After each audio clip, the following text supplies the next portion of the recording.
Eu entendo completamente o contexto que o São Paulo está metido. Entendo que seja muito importante a troca de comando nesse momento. Acho que não existe a menor condição política e estrutural do Júlio Casares continuar como comandante do clube. Entendo que o processo do São Paulo todo ele é arcaico, viciado, é um modelo anacrônico, mas nada disso vai alterar o calendário dos jogos, o regulamento das competições, né? Então, desde o ano passado, fico até brincando com os meus companheiros, falo que tinha sido uma sugestão do meu irmão deturpada pela Federação Paulista, que é a adaptação do Paulistinha para Champions League, nesse formato de classificação, com a armadilha que eles prepararam para os grandes, né? Então, os grandes jogam só jogos difíceis, praticamente, e com a sacanagem que fizeram com o São Paulo em termos de mando de campo, a pior tabela entre os grandes, a chance, e eu tenho falado isso desde que saiu a tabela, de rebaixamento no Paulista, ela é gigante. Por tudo isso que você falou, envolvendo o campo do São Paulo, né? A Barra Funda não tem mais comando, né? O Carlos Belmonte e seu grupo, que estavam lá durante 5 anos, saíram. Você citou bastante as questões estruturais, né? Não só o departamento médico, outros departamentos sofreram modificações. Muita gente chegou nesse final de ano e nem conhece os jogadores. E, além de tudo, o grupo foi perdendo os seus 2 principais líderes, né?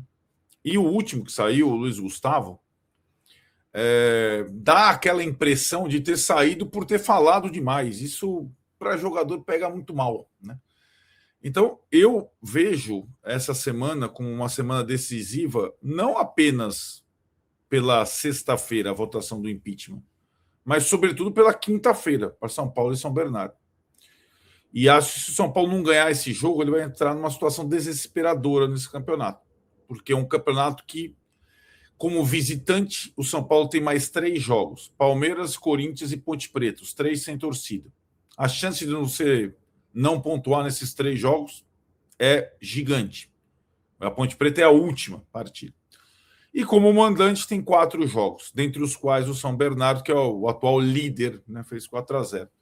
Então, eu entendo que a gente tem falado pouco de campo, que o campo está abandonado, e é o campo que me preocupa mais antes da votação do impeachment. Para mim, a quinta-feira vem literalmente antes da sexta. E ontem, o que a gente viu em Mirassol é muito preocupante em termos de equipe, motivação, mobilização, fragilidades, alternativas, né? E isso é o que mais me preocupa no momento. Eu acho que o torcedor tem essa dupla missão. Em 2 dias é uma coisa rara, são situações diferentes, mas tanto na quinta quanto na sexta, o São Paulo precisa do torcedor. Eu só percebo que a paulada para o Mirassol acendeu um pouco a luzinha para o campo, né? Não a luzinha, pô, não vai dar para ser campeão, não vai dar para classificar. A questão é perder a único lastro que o São Paulo ainda tem, que é o não cair de divisão. Isso está em jogo nessa quinta-feira, sem dúvida alguma.